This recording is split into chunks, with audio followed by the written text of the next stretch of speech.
जय श्री कृष्ण। आइए आज सुनते हैं सफला एकादशी व्रत कथा। इसे राजा महिष्मान के पापी पुत्र लुम्पक की कथा भी कह सकते हैं। मोक्षदा एकादशी की व्रत कथा को सुनकर अर्जुन ने प्रसन्न होते हुए कहा, हे कमल नयन, मोक्षदा एकादशी की व्रत कथा सुनकर मैं धन्य हो गया।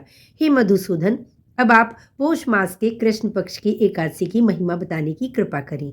उस एकादशी का क्या नाम है, उस दिन किस देवता की पूजा होती है तथा उसके व्रत का विधान क्या है। मुझ पर कृपा करते हुए यह सब आप मुझे विस्तार पूर्वक बताएं। अर्जुन की जिज्ञासा सुन श्री कृष्ण ने कहा, हे कुंती पुत्र, तुम्हारे प्रेम के कारण मैं तुम्हारे प्रश्नों का विस्तार सहित उत्तर देता हूँ। अब तुम इस एकादशी व्रत का महात्म्य सुनो।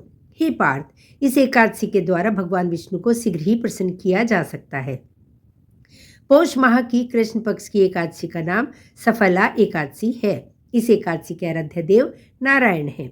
इस एकादशी के दिन श्रीमन नारायण जी की विधि के अनुसार श्रद्धापूर्वक पूजा करनी चाहिए। हे पांडुनंदन, इसे सत्य जानो कि जिस प्रकार नागों में शेषनाग, पक्षियों में गरुड़, ग्रहों में सूर्य एवं चंद्र, यज्ञों में अश्वमेघ तथा देवताओं में भगवान विष्णु श्रेष्ठ है, उसी प्रकार व्रतों में एकादशी व्रत श्रेष्ठ है। हे अर्जुन, एकादशी का व्रत करने वाले व्यक्ति भगवान श्री हरि को अति प्रिय हैं। इस एकादशी में नींबू, नारियल, नैवेद्य आदि अर्पण करके भगवान नारायण की पूजा करनी चाहिए। मनुष्य को 5 सहस्त्र वर्ष तपस्या करने से जिस पुण्य का फल प्राप्त होता है, वही पुण्य श्रद्धापूर्वक रात्रि जागरण सहित सफला एकादशी का उपवास करने से मिलता है। हे कुंती पुत्र, अब तुम सफला एकादशी की कथा ध्यानपूर्वक सुनो। प्राचीन समय में चंपावती नगरी में महिष्मान नामक एक राजा राज्य करता था। उसके 4 पुत्र थे। सबसे ज्येष्ठ पुत्र लुम्पक अत्यंत दुष्ट एवं महापापी था। यह सदैव परस्त्री गमन में तथा वेश्याओं पर अपने पिता का धन व्यय किया करता था। देवता, ब्राह्मण, वैष्णव आदि सुपात्रों की निंदा करके वह अति प्रसन्न होता था। सारी प्रजा उसके कुकर्मों से अत्यंत दुखी थी, परंतु युवराज होने के कारण सभी चुपचाप उसके अत्याचारों को सहन करने को विवश थे तथा किसी में भी इतना साहस नहीं था कि कोई राजा से उसकी शिकायत करता।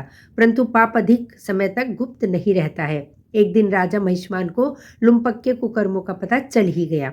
तब राजा अत्यधिक क्रोधित हुआ तथा उसने लुम्पक को अपने राज्य से निष्कासित कर दिया। पिता द्वारा त्यागते ही लुम्पक को अन्य सभी ने भी त्याग दिया। अब वह विचार करने लगा कि मैं क्या करूं, कहाँ जाऊं।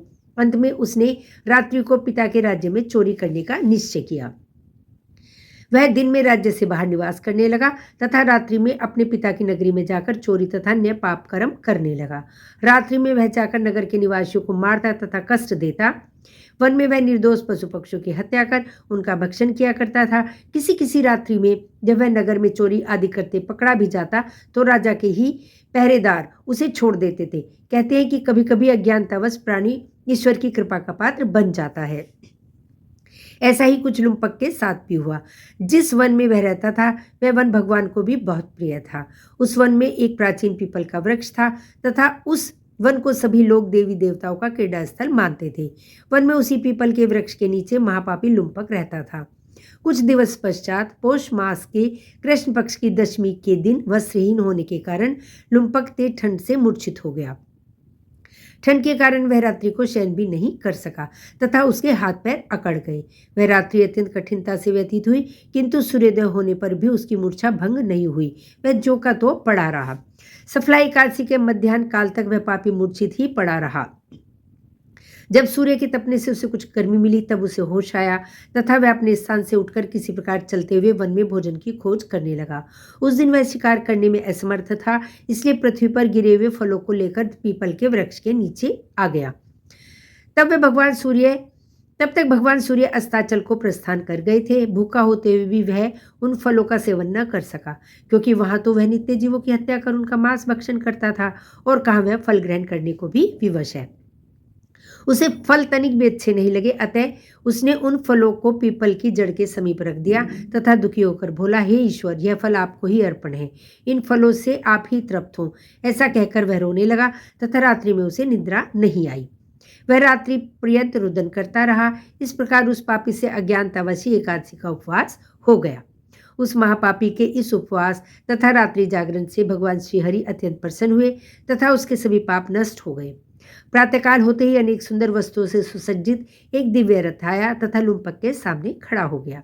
उसी समय आकाशवाणी हुई, हे युवराज, भगवान नारायण के प्रभाव से तेरे सभी पाप नष्ट हो गए हैं। अब तू अपने पिता के समीप जाकर राज्य प्राप्त कर। आकाशवाणी को सुनकर लुम्पक अत्यंत प्रसन्न होते हुए बोला, हे प्रभु, आपकी जय हो। ऐसा कहकर उसने सुंदर वस्त्र धारण किए। तदुपरांत अपने पिता के समीप गया। पिता के समीप पहुंचकर उसने संपूर्ण कथा पिता को सुनाई। पुत्र के मुख से सारा वृत्तांत सुनने के पश्चात पिता ने अपना समस्त राज्य तत्क्षण ही पुत्र को सौंप दिया तथा स्वयंवर में चला गया। तदंतर लुम्पक शास्त्रानुसार राज्य करने लगा। उसकी स्त्री, पुत्र आदि भी श्री विष्णु के परम भक्त बन गए। वृद्धावस्था आने पर वह अपने पुत्र को राज्य सौंपकर भगवान का पूजन करने के लिए वन में चला गया तथा अंत में परम पद को प्राप्त हुआ।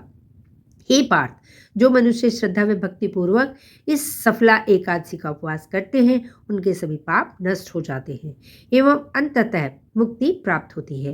हे अर्जुन, जो मनुष्य इस सफला एकादशी के महात्म्य को नहीं समझते, उन्हें पूंछ और सींगों से विहीन पशु ही समझना चाहिए। सफला एकादशी के महात्म्य का पाठ करने तथा श्रवण करने से प्राणी को राजसूय यज्ञ के समान फल प्राप्त होता है। अतः इस कथा का सार यही है।